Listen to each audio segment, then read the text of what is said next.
Ha! Oh my god. Trafalgar D. Water Law. He's at it again. Law's at it again. At what? The madness. The insanity. The jaw-dropping, stunning action that Law continues to produce over and over and over again. Wano Country was one thing. Punk Hazard was one thing. The madness continues now on Winter Island against Mr. All Day, Every Day, 24/7, 365, Zay ha ha ha, Blackbeard. Now, Law, at this point in time, very impressive. Actually stronger than when he was in the previous arc of Wano Country. And this is making folks upset. At least some folks are getting upset. Why is that? Because Law being this powerful, where we saw in the last arc, both Big Mom and Kaido noted to repeatedly that they had to watch out for Law. Law was dangerous. His abilities are just too damn funky. And then on top of that, in this battle against Blackbeard, gets first blood in a major way with the Shock Willie and is trading blow for blow with his Awakening, his K-Room, versus Blackbeard's hockey-infused Quake punches. Yo, that is radical. Law is living up, by far and away, at least so far, to his 3 billion berry bounty. Absolutely is. But many people find this problematic. Oh, a naughty word. Problematic, because Law being this powerful does ruin particular agendas. Keyword, agendas that some of the fandom have. Is he still going to lose against Blackbeard? Yes, very likely, because we see the Black Vortex, the Kurozu is going down.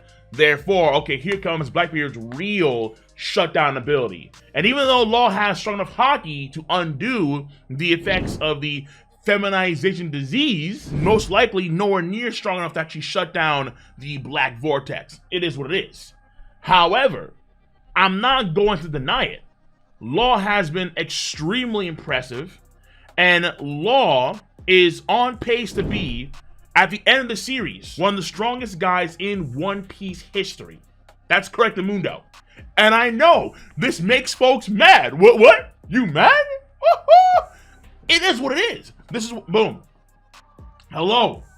Law may genuinely be top 5 in the verse come end of series. He may be stronger than every Yonko we have seen so far. He is on pace to be the prime Whitebeard of the era.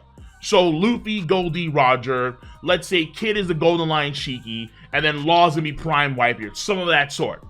Law is on pace to be that nasty. The rivalry between Kid, Law, and Luffy.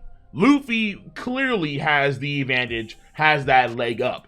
But Oda seems to be dead set on making this somewhat genuine, because Law is getting better and better and better at an extraordinary rate. Law has an extraordinarily high ceiling.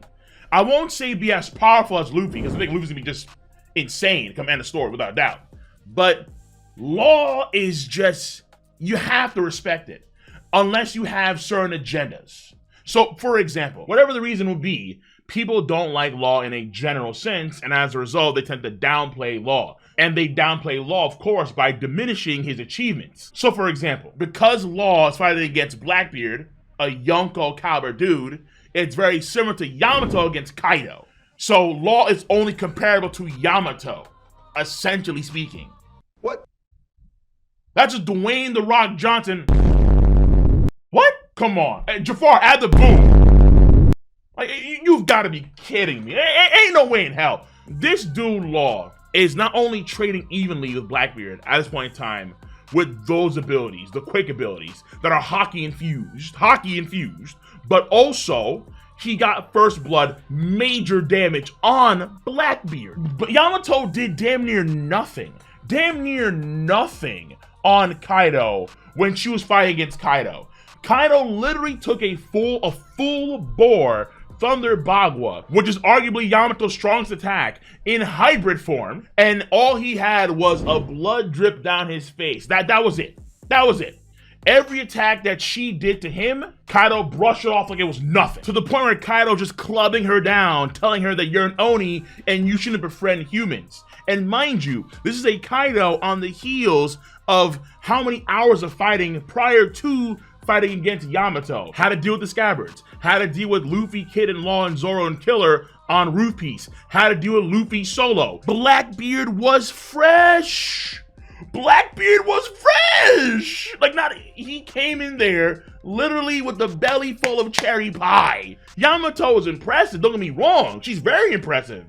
But she ain't Law impressive. But you know what's also very impressive? If you take the time to like the video, if you like the content, if you like Trafalgar D Water Law, to subscribe to my channel, and of course click on that bell to join the notification squad, baby. That's Yamato and Kaido.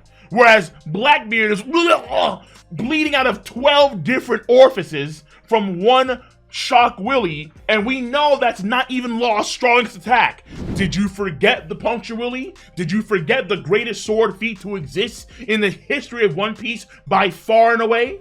By far and away? Hello? Law is disgusting. Disgusting. When Hawkins had the straw man doll of Kid, and Kid was taking damage from Killer through Hawkins, therefore he couldn't fight properly at all against Big Mom, who was the one then by default who has to carry that fight when Kid is taking damage from Killer through Hawkins?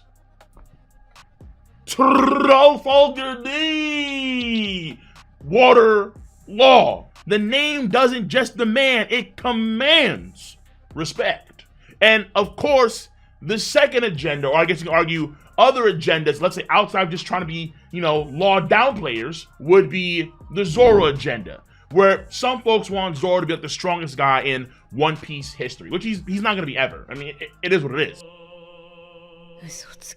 But one thing that is irritating some of these people is the fact that Law is so powerful and he's a swordsman. Oh, well, what? No, wait, impossible. There can't be a swordsman that powerful. There can't be, outside of Mihawk, there can't be a swordsman that powerful. But this idea, this narrative, I think is based on a misinterpretation of what it actually means to be the world's greatest, the world's strongest swordsman. That's the first thing. Second thing is that, no cap, Law is on pace to also be stronger than Mihawk. Absolutely is. Again, he may end off the series top 5 of all time in the verse. Law's trajectory in the story is very similar to Luffy's trajectory in the story, where both Law and Luffy, particularly as members of the D clan, they're kind of like on pace to be somewhat racing for the One Piece. Even though Law just wants to learn about the whole true history stuff, that also involves the One Piece. So Law and Teach and Kid, maybe Shanks. Shanks is a bit of an oddball, whatever, okay? And of course, Luffy, they're on race for that same goal, that same prize in some sense. In some sense, okay? Not exactly, but in some sense. Because Law being Pirate King isn't necessarily on his MO, but finding out the true history of the world that is in lockstep clearly with finding Laugh Tale and so on and so forth. Mihawk said all the way back in the Baratie arc that becoming the Pirate King was far more of a treacherous and more difficult task than becoming the world's greatest swordsman. Which means that people along that line, folks that are trying to aim for Laugh Tale and find the true history and that kind of stuff, arguably would be more powerful than folks that are simply aiming to be the world's strongest swordsmen, because that journey, their ambitions would be greater than that of trying to be, simply put, the world's greatest practitioner of the blade. Law is a swordsman, true, but we all know what makes Law devastating is not his sword skills or his haki, though to be fair, his haki can shut down different powers, so his haki isn't mid. That's very obvious now. No, it is his different ability, that busted ability that in the future could maybe turn someone immortal. Some of the most powerful attacks we have seen in One Piece by far and away, like not even close, by far and away come from Law.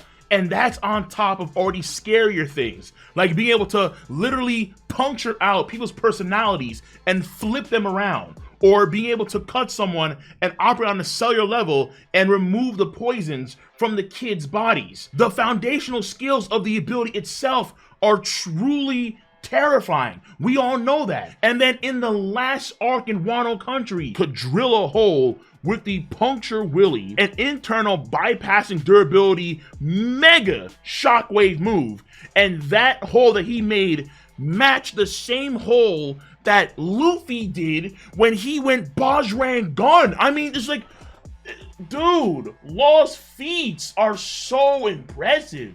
What he does on paper is so phenomenal. And we're not done with this guy. We're not done. The ceiling is still, can we get much higher? So high, so high. The ceiling is absolutely higher, okay? From the very beginning, when Law could cut an entire mountain range in a single move, like it wasn't a big deal, that in of itself was very impressive. And even though Doflamingo had Law's number, folks do forget that before Dofi and Law even fight 1v1, Law has to deal with both Dofi and Fujitora, right? He's not coming to that whole fight fresh. And the Dofi family were eyeing, as Treball said, were eyeing that ability for years, and they knew how the ability worked to the T. So they had insight on Law's abilities that many other folks didn't have. Even Blackbeard had insight on Law's abilities too, but again, Law, he wound up getting better with his awakening over the course of the Wano Country fight. So I'm not gonna say that there are no issues surrounding Law, of course. Like during that whole thing on Wano Country, Law kept on saying, hey, it's the last time, kid. Oh my God, last time, do promise. And he continues to do more and more and more and more and more. And that was like a bit Kakashi-ish fourth grade Ninja War. Like, really? Like, how can you still use your awakening and your abilities when you said yourself constantly, so last time, I want to have like one more time, kid. I can't do it. That was annoying, of course. But the end results speak for themselves. They're devastating. Even when it came to the final explosion on Big Mom, we have those big warhead explosions go off, but no one hears a damn thing. Why? Shh. Riru. Shh. No one can hear a damn thing. Law has really impressed me over not only Wano Country, but also now in this arc as well. And look, I'll admit it here, I could be wrong, but his trajectory, honest to God, once again, he could wind up being in this category come the end of the series in One Piece. Because Law is only getting better and better and better and scarier and scarier and scarier. You have to respect the name. Put some respect on it.